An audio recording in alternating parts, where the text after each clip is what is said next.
Hi friends, welcome to biology for DSC. Friends, మనం ఈ వీడియోలో అభ్యసన బదలాయింపు గురించి డిస్కస్ చేద్దాం. సైకాలజీ సిలబస్కి సంబంధించి అసలు అభ్యసన బదలాయింపు అంటే ఏంటి? ఒక సందర్భంలో జరిగిన అభ్యసనం వేరొక సందర్భంలో పూర్తిగా కానీ పాక్షికంగా కానీ అనువర్తనం కావడాన్నే అభ్యసన బదలాయింపు అంటాం. ఒక సందర్భంలో జరిగిన అభ్యసనం వేరొక సందర్భంలో పూర్తిగా కానీ పాక్షికంగా కానీ అనువర్తం కావడాన్నే అభ్యసన బదలాయింపు అంటారు. అభ్యసన బదలాయింపులో రకాలు చూసినట్లయితే అనుకూల బదలాయింపు, రెండవది ప్రతికూల బదలాయింపు, శూన్య బదలాయింపు, ఏకపార్శ్వ బదలాయింపు, ద్విపార్శ్వ బదలాయింపు అనే రకాలుగా ఉన్నాయి. ఫస్ట్ అనుకూల బదలాయింపు చూద్దాం. ఒక సందర్భంలో నేర్చుకున్న అంశాలు మరొక సందర్భంలో అంశాలను అభ్యసించడంలో తోడ్పడినట్లయితే దానిని అనుకూల బదలాయింపు అంటారు.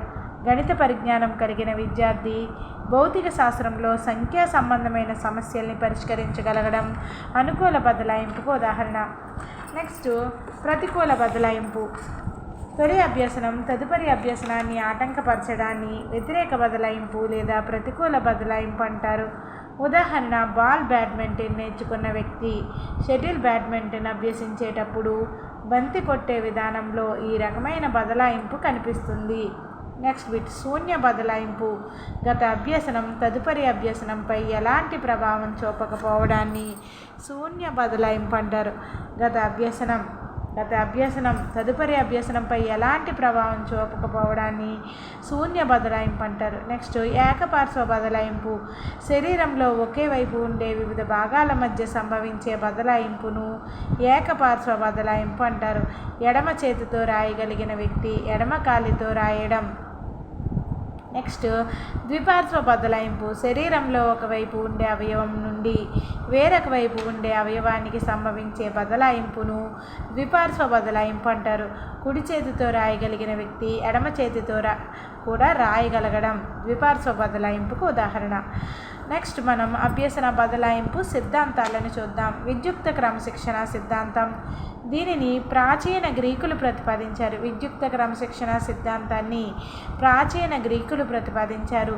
మెదడులోని విభాగాలైన వివేచనము, పరిశీలన, ఏకాగ్రతలను బలపరచడానికి సైన్స్, తర్కశాస్త్రము, గణిత శాస్త్రాలను అభ్యసింపజేయాలని ఈ సిద్ధాంతం పేర్కొంటుంది. విద్యుక్త క్రమశిక్షణ సిద్ధాంతాన్ని ఎవరు ప్రతిపాదించారు? ప్రాచీన గ్రీకులు. మెదడులోని విభాగాలైన వివేచనము, పరిశీలన, ఏకాగ్రతను బలపరచడానికి సైన్స్, తర్కశాస్త్రము, గణిత శాస్త్రాలను అభ్యసింపజేయాలని ఈ విద్యుక్త క్రమశిక్షణ సిద్ధాంతం పేర్కొంటుంది. మెదడులోని ఆయా భాగాలు బలపడడం వలన తదుపరి అంశాలను సులభంగా అభ్యసించవచ్చునని ఈ సిద్ధాంతం చెబుతుంది. ఈ సిద్ధాంతం ఫార్మల్ డిసిప్లిన్ భావనను సమర్థిస్తుంది. విద్యుక్త క్రమశిక్షణ సిద్ధాంతం ఫార్మల్ డిసిప్లిన్ భావనను సమర్థిస్తుంది. నెక్స్ట్ సమరూప మూలకాల సిద్ధాంతం. దీనిని ప్రతిపాదించినది ఈఎల్ థార్న్డైక్. సమరూప మూలకాల సిద్ధాంతాన్ని బలపరిచిన శాస్త్రవేత్త వుడ్వర్త్. అభ్యసించిన విషయాల మధ్య కానీ, పద్ధతుల మధ్య కానీ, సూత్రాల మధ్య కానీ సారూప్యత వలన అభ్యసన బదలాయింపు జరుగుతుందని ఈ సమరూప మూలకాల సిద్ధాంతం పేర్కొంటుంది. అభ్యసించే విషయాల మధ్య కానీ, పద్ధతుల మధ్య కానీ, సూత్రాల మధ్య కానీ సారూప్యత వలన అభ్యసన బదలాయింపు జరుగుతుందని సమరూప మూలకాల సిద్ధాంతం తెలియజేస్తుంది. సంస్కృత వ్యాకరణ సూత్రాలను అభ్యసించిన అనంతరం హిందీలో వ్యాకరణ సూత్రాలను సులభంగా అభ్యసించడం సమరూప మూలక సిద్ధాంతాలకి ఒక ఉదాహరణ. నెక్స్ట్ సాధారణీకరణ సిద్ధాంతం. సాధారణీకరణ సిద్ధాంతాన్ని ప్రతిపాదించినది చార్లెస్ జడ్. సాధారణీకరణలు లేదా సూత్రాలను నేర్చుకోవడంలో అభ్యసన బదలాయింపు జరుగుతుందని ఈ సిద్ధాంతం పేర్కొంటుంది. ఉదాహరణ, ఇంజన్ మెకానిక్ నేర్చుకున్న వ్యక్తి వివిధ రకాలైన ఇంజన్లను బాగు చేయడం.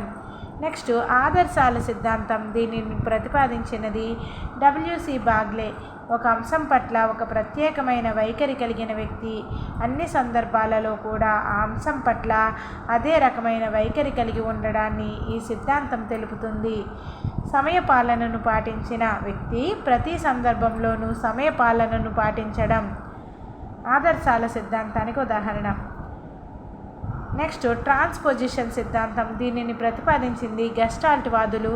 మొత్తానికి దానిలో ఉన్న భాగాలకు మధ్య గల సంబంధాన్ని అవగాహన చేసుకోవడం వలన అభ్యసన బదలాయింపు జరుగుతుందని ఈ సిద్ధాంతం తెలుపుతుంది. బీజగణితానికి అందులో ఒక భాగమైన ప్రాథమిక భావనలకు మధ్య సంబంధం అవగాహన చేసుకోవడం వలన ఆ ప్రాథమిక భావనలను బీజగణితంలోని ఏ అభ్యాసంలోనైనా ఉపయోగించగలగడం ట్రాన్స్పోజిషన్ సిద్ధాంతానికి ఉదాహరణ. ఇక్కడితోటి మనకి అభ్యసన బదలాయింపు కంప్లీట్ అయింది ఫ్రెండ్స్.